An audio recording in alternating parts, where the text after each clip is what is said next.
Well, Sunday evenings we're going through Mark's Gospel, and tonight we've reached the midpoint in every sense. We are, after all, in chapter 8, and there are 16 chapters in Mark, so that's halfway.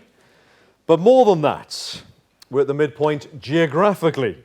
Up until now, Jesus has been in Galilee, he's been in the north, but from here on, he'll travel south to Jerusalem. And we're at the midpoint theologically. Now, Mark begins his gospel with a spoiler. He tells us what he's going to tell us. So chapter 1, verse 1 says, the beginning of the gospel of Jesus Christ, the Son of God. So we're told right at the start who Jesus is. He's the longed-for Christ. But then you won't hear Christ mentioned until chapter 8. In other words, Jesus is the Christ, or the Jewish word for it, he's Messiah. But for 8 chapters, Mark explores what that means. And he explores it especially through the eyes of the disciples. So chapter 4 and verse 41, we have this question. And they were filled with great fear, and they said to one another, who then is this that even wind and sea obey him? Says Mark, who is this who stills the storm with a word, who walks on water, who confronts and conquers a whole legion of demons? Who is this who raises the dead? Who is this who calls himself the bridegroom, when the only bridegroom the Jewish scriptures spoke of was God himself, the Lord betrothed to his people? And who is this who calls himself the Lord of the Sabbath, as though he owns the day, as though the day belongs to him? And who is this who speaks of new wine that will expand and burst old wineskins? That he's come to do something new, dynamic, different, and the old religion won't be able to cope. You can't pour him into your old ways. He's come to break the mold. And who is this who speaks with a matchless authority, and then he speaks to the crowd in parables, in riddles? And yet those parables separate the true followers from the false. And who is this who burns with unutterable purity and brightness, and yet opens his arms to welcome sinners? And who is this who forgives sins, who makes the unclean clean, who when sinners approach him find that the touching point is his gentleness? Who is this? And for 8 chapters, the answer has been that this is the Christ. This is who he is. He's the King. He's the King to end all kings. He's the King who is taking over, whose kingdom is coming. Well, what's it like when the King takes over? What's it like when his kingdom comes? Well, says Mark, for 8 chapters, the blind see, the deaf hear, the lame leap for joy. And even death itself seems to go into reverse. This is the good news, the beginning of the gospel, the good news of Jesus Christ. Right at the beginning, says Mark, that's who he is. He's the Christ. But then for 8 chapters, we've been exploring just who the Christ is through the eyes of his disciples. Do you remember the feeding of the 5,000? We looked at that. Jesus feeds 5,000 with 5 loaves and 2 fish. Again, it's a miracle, it's a sign, it's speaking of who he is, that here is the shepherd king of Israel, who feeds his flock, who feeds his sheep. And then do you remember the feeding of the 4,000? 4 with its connotations, the 4 corners of the earth. Because he's not just Israel's king, he's not just the Jewish Christ. He's the Savior of the world. And in fact, Mark is writing to non-Jews, he's writing to Gentiles. He's the Savior of the world, the one who has come to put all things right. The one in our heart of hearts we've been waiting for. And of course, with 7 baskets of leftovers, there's more than enough for everyone. The Messiah has come into our desolate world, our desolate lives, to fill our emptiness with his fullness. Because no one who ever came to Jesus was sent away empty. Wonderful. But we're only halfway through the gospel. So we're at this midpoint theologically.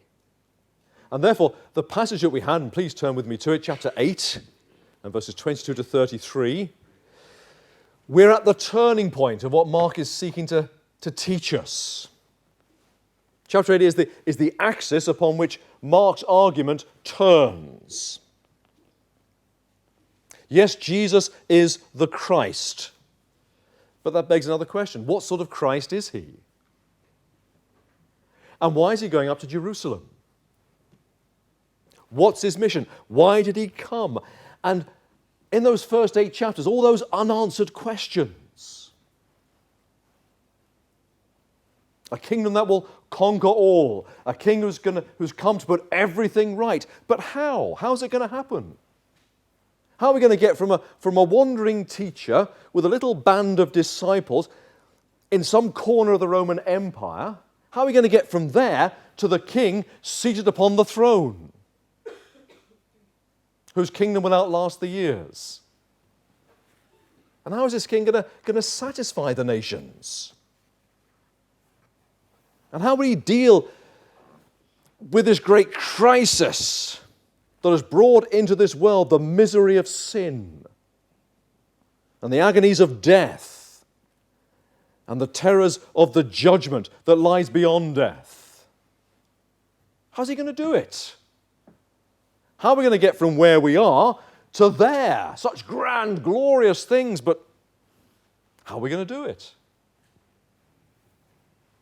Especially since those who are closest to Jesus, his disciples, don't seem to have a clue. So, verse again, chapter 4, verse 41. They say, who then is this that even the wind and the sea obey him? Okay. But then when we come to chapter 8 and verse 18, Jesus has to ask them, because they still don't seem to understand. He says, having eyes, do you not see? His very intimate circle, those closest to him, when we come to these big questions, they don't seem to know what's going on at all. And he says to them in verse 21 of chapter 8, do you not yet understand? And so chapter 8, verses 22 to 33, is the turning point. Verse 18, having eyes, do you not see? And so now Mark goes on to talk about a man who cannot see, but a man who Jesus heals. But a man who Jesus heals in a very strange way. It's a strange miracle. And of all the record of Jesus' miracles, this one's unique, because there's no instant cure. It's a 2-stage process. So see if you can work out why Mark puts this miracle here. What Mark is teaching about Jesus' disciples. So the rest of the time we'll divide things into 3. Okay, so please have those verses open in front of you in the Gospels. And point number 1 is this. I see men, but they look like trees, walking. They don't look like walking trees. None of us have seen walking trees. But they look like men.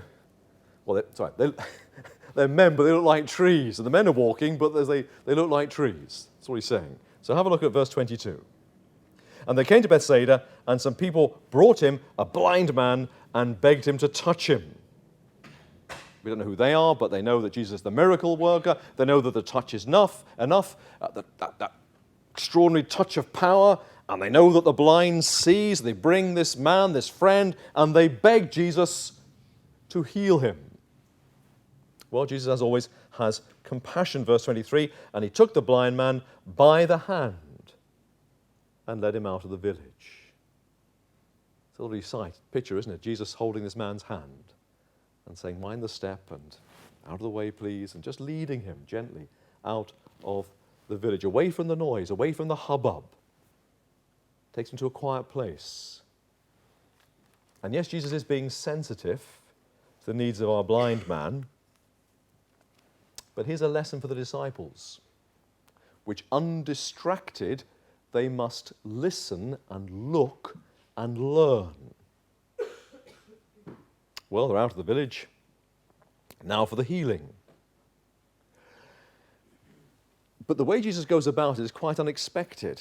Verse 23, he spits on his eyes and he lays his hands on him.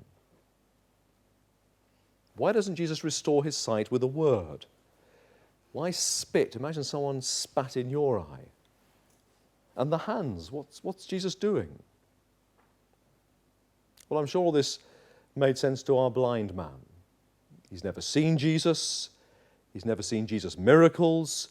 Because he's blind, he sees the world through touch. So Jesus will communicate his healing power through touch.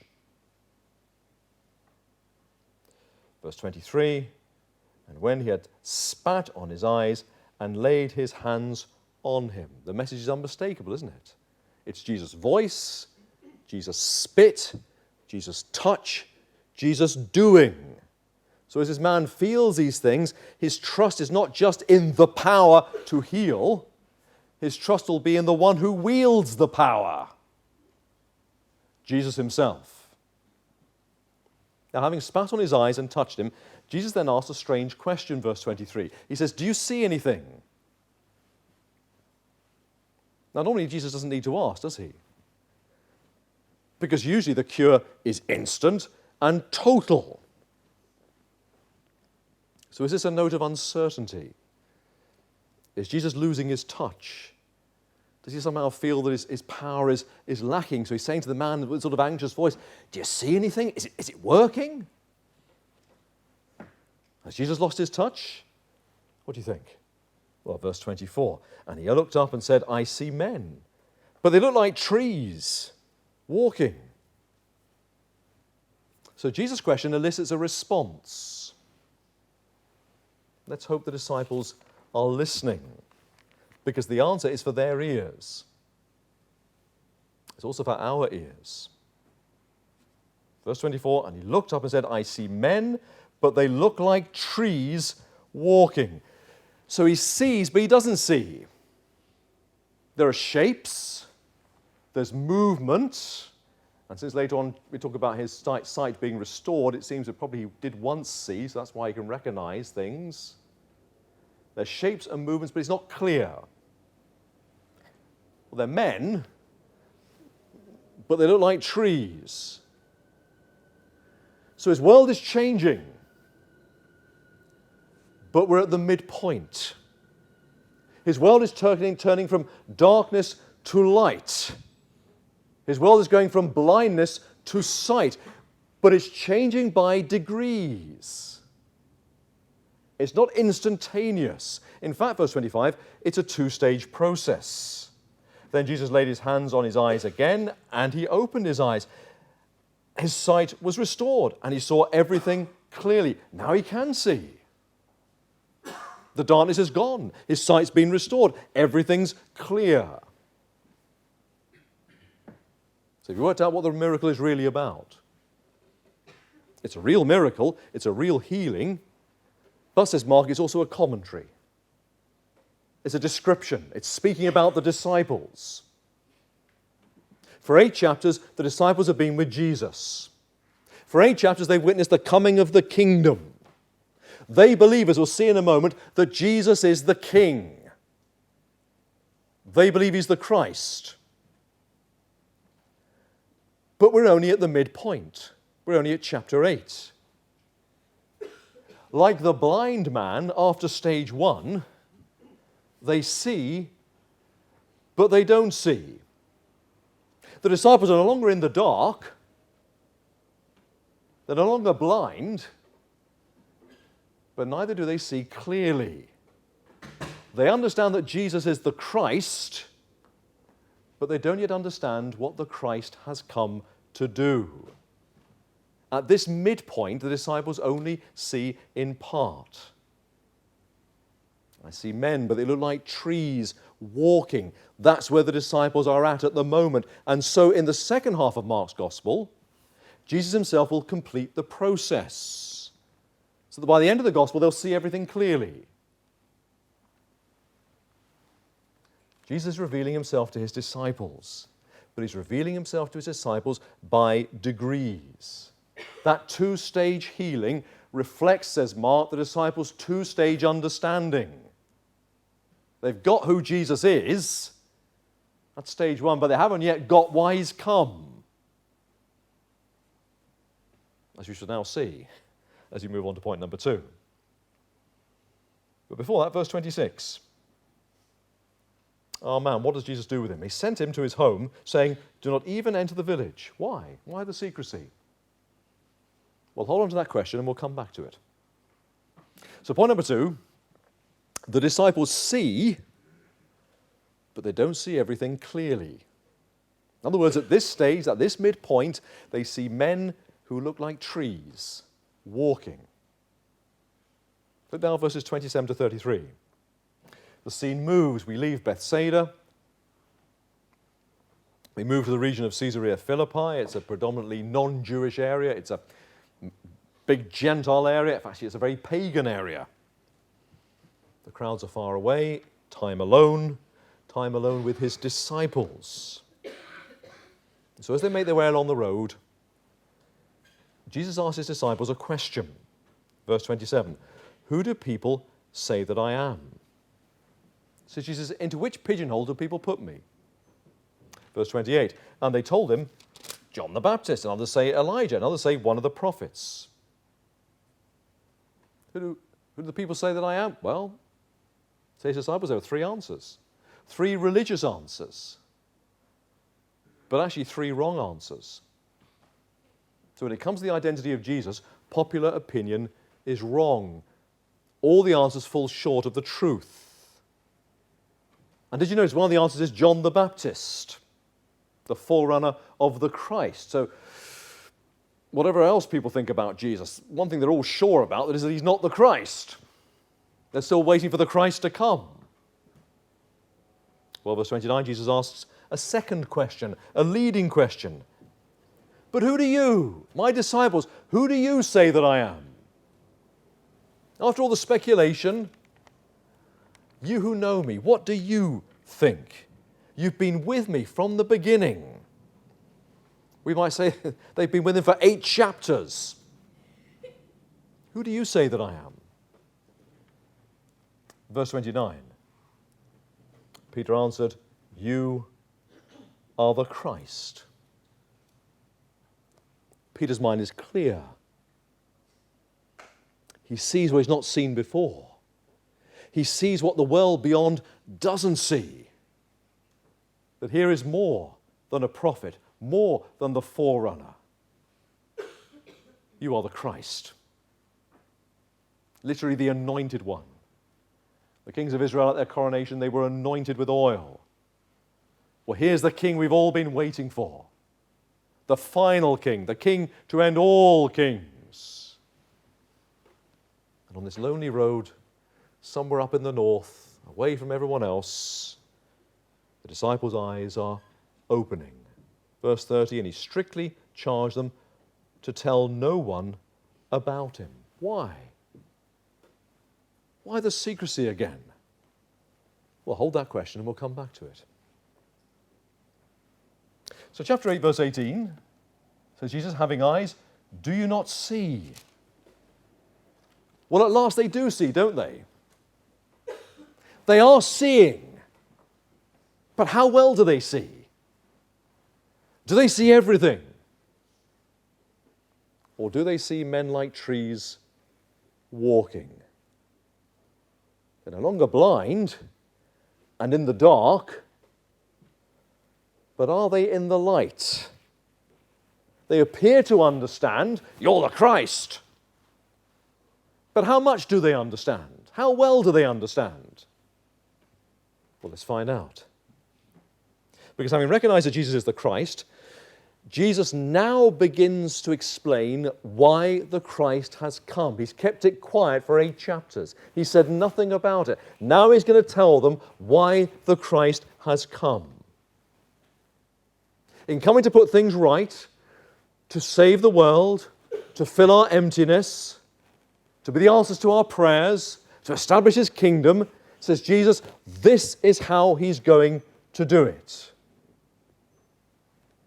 And he began to teach that the Son of Man must suffer many things and be rejected by the elders and the chief priests and the scribes and be killed, and after 3 days rise again. And he said this plainly.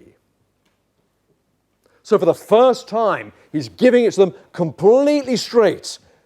This is why I've come. This is what it really means to be the Christ. He tells them plainly. No ambiguity, no riddles, no parables. It's straight, direct, face to face. He tells them. And that word in there, verse 31, must. The Son of Man must suffer. In the original, it's a very strong word. It's a divine necessity. Jesus isn't predicting what's going to happen. He's not going to say, well, look, this is what's going to happen. He's spelling out what he has come to do. I have come to suffer. I have come to die. And to rise again. So he's the king. But the way to the crown will be through the cross. The way to the glory will be through suffering. The way to save the world will be to forfeit his own life. That's the way it must be. The Son of Man must suffer many things and be rejected by the elders, the chief priests, and the scribes, and be killed. And after 3 days rise again, and he said this plainly. Well, there's Peter. Peter, the man a little moment ago, saw clearly. Peter who still thinks, I see clearly. And he's goaded by what Jesus says. And immediately he steps in, verse 32. And Peter took him aside and began to rebuke him. As far as Peter's concerned, and Peter's thinking as a Jew, and he's got the whole weight of everything he's ever been taught from his mother's milk about the Christ. He's been told that when the Christ comes, what will it mean? It'll mean the punishment of the wicked. It'll mean a renewed, restored Israel. Or Israel that's expanded to embrace the nations, and the nations will come to worship Israel's king. They'll come to worship the Christ. And it will mean the end of death and sorrow and the curse, and it'll be a new age, a golden age of peace and joy and blessing, nothing less than heaven on earth. It'll be the long-awaited salvation. But not this. Not rejection, shame, death, and not at the hands of the most religious men in our country, at the hands of the elders, the chief priests, the scribes. What are you saying? Lord, you don't know what you're talking about. If you're the Christ, well, from now on it's power, it's kingdom, it's majesty, it's glory. You'll just ride into triumph into Jerusalem. Don't start talking about suffering and rejection and death. Who ever heard of a Christ? Lord, no more these embarrassing outbursts. You're going to undermine everything. Verse 33. But turning and seeing his disciples, so his eyes upon them all, not just Peter, he rebuked Peter and said, Get behind me, Satan, for you are not setting your mind on the things of God, but on the things of man. So does Peter see clearly? Do the disciples get it? No, says Mark. At this stage, they see, but they don't see clearly. They see men like trees walking. They can see that Jesus is the Christ. They've got that bit right, so they're not blind. They're not in the dark. They've got past stage 1. They know he's the Christ, but they've yet to understand why the Christ has come and what he's come to do. They've yet to get through stage 2. So just like our blind man who was healed in 2 stages, so for the next 8 chapters, Jesus will fully restore their sight. So this healing is just a commentary on what's gone on. The stage 1 of the healing is the commentary on chapters 1 to 8, and stage 2 of the healing is a commentary on chapters 8 to 16. That's why this is the pivot of the whole book. You've got the first bit, but now you must understand why the Christ has come, what he has come to do. It's not what you're expecting, says Jesus. But why is Jesus' rebuke so stinging? This is Peter, his right-hand man. But turning and seeing his disciples, he rebuked Peter and said, "Get behind me, Satan." Because for Jesus, going to the cross is the ultimate nightmare. Everything inside Jesus recoils from going to the cross. So the temptation to avoid the cross is very real. And so if the voice is Peter's, the words are Satan's. It's the ultimate temptation. Don't go through with the cross. There are other ways. It doesn't have to be like this. And so Jesus slaps Satan down. Because if the temptation to refuse the cross is strong, his obedience to his Father's will is stronger still. And maybe now we understand why Jesus tells the blind man not to go back to the village, and why he strictly charges his disciples to tell no one that he's the Christ. Because if Jesus' right-hand man, if Peter of all people, gets it completely wrong about the Christ, what might happen if this information, if this news gets into the hands of the volatile crowds? They might think, the Christ has come. They may try and put Jesus at the head of some popular uprising to overthrow the Romans. So don't say anything. The disciples are to say nothing. It will be for Jesus himself, as we shall see later in the book, it'll be for Jesus himself to break the silence. Time to close. Point number 3.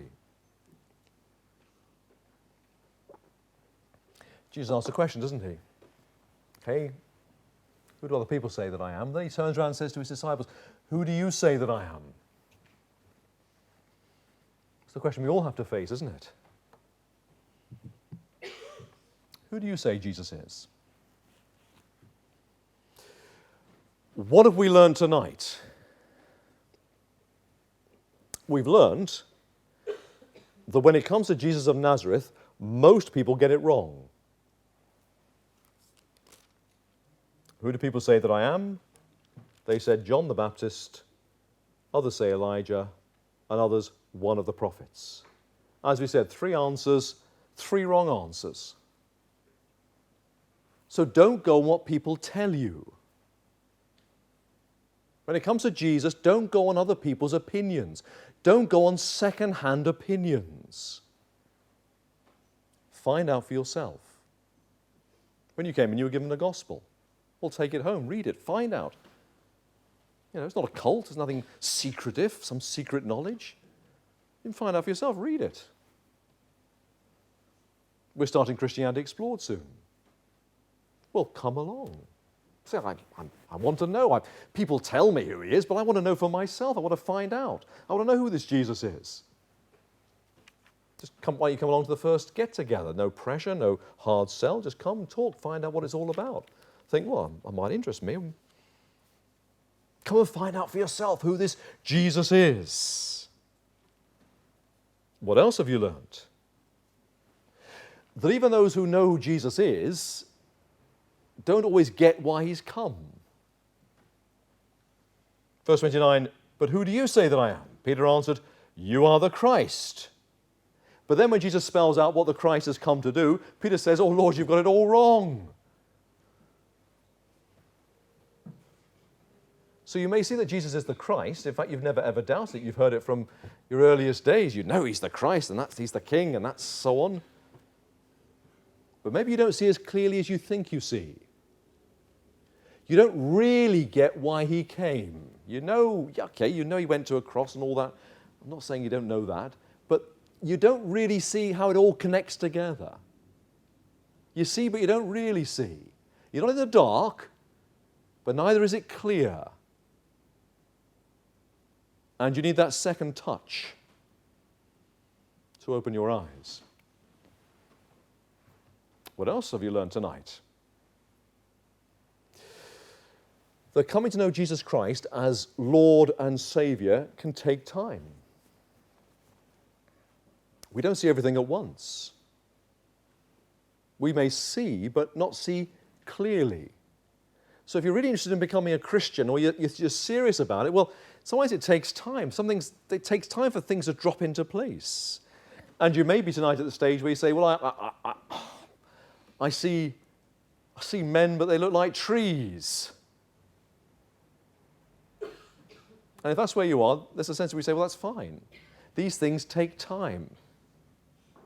But what then do you need to do? We need then to ask the Lord, don't you? If you've been through stage 1 and you're beginning to get it and you're beginning to see a bit, well, Lord, touch me again.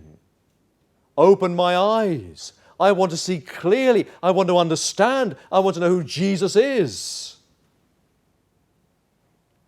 A little while ago, Sarah was baptized, and we all heard her testimony. It was in Farsi, but it was delivered by Luna in English afterwards. And Sarah's testimony has been put in the Evangelical magazine.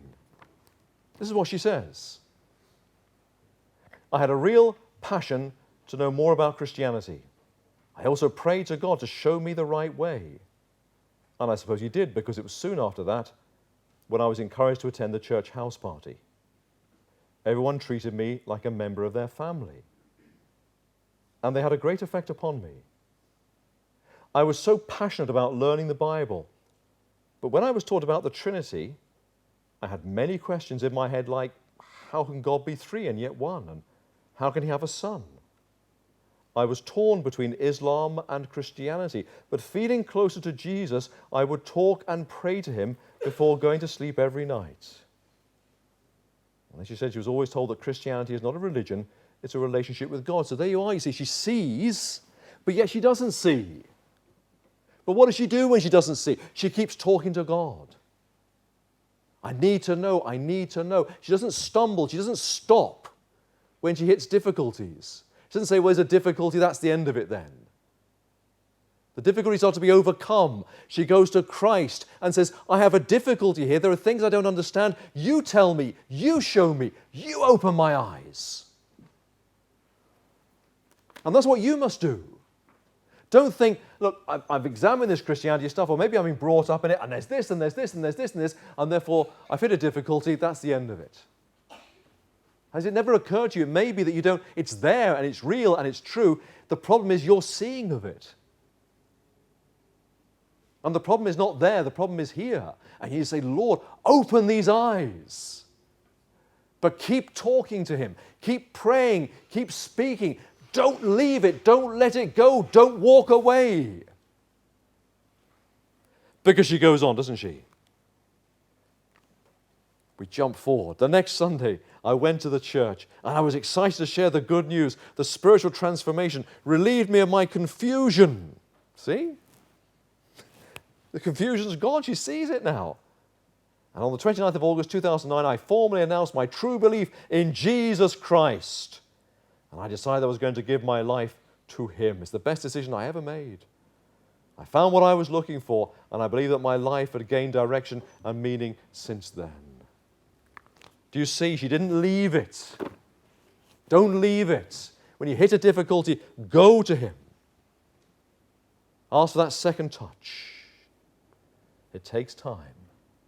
Ask Jesus to open your eyes. And what else have you learned? You've learned that Jesus came to die on a cross. The Son of Man must suffer many things and be rejected by the elders and the chief priests and the scribes and be killed. And He said this plainly. There's only one way to put the world right. There's only one way to put me right. And that, says Jesus, is the cross. If someone smashes your prize vase and they say, I'm sorry, and you say, I forgive you, who pays for the vase? Well, you'll have to pay for it, won't you? If it's real forgiveness, you say, yeah, I'll forgive you, but actually you'll have to pay for it. It's not very forgiving, is it? If it's real forgiveness, you say, I'll pay for the broken vase. They broke it, but I'll pay for it. Forgiveness doesn't come cheap. So you see, when we smash God's commands and we say, Lord, forgive me, God be merciful to me, a sinner, and he says, I forgive you, who pays? Who pays for those wrongs? When I smash God's commands, there's a price to pay. Who pays? The answer is Jesus pays. Penalty for my sin falls upon his head. And he dies the punishing death I deserve to die so that I can be forgiven. The Son of Man must suffer and die if sinners like you and me are to be saved. And then one final thing. What else have we learned tonight? That Satanism is not black masses and chopping the heads off chickens. Satanism is saying that the cross of Jesus Christ doesn't matter. He said this plainly, and Peter took him aside and began to rebuke him. But turning and seeing his disciples, he rebuked Peter and said, Get behind me, Satan.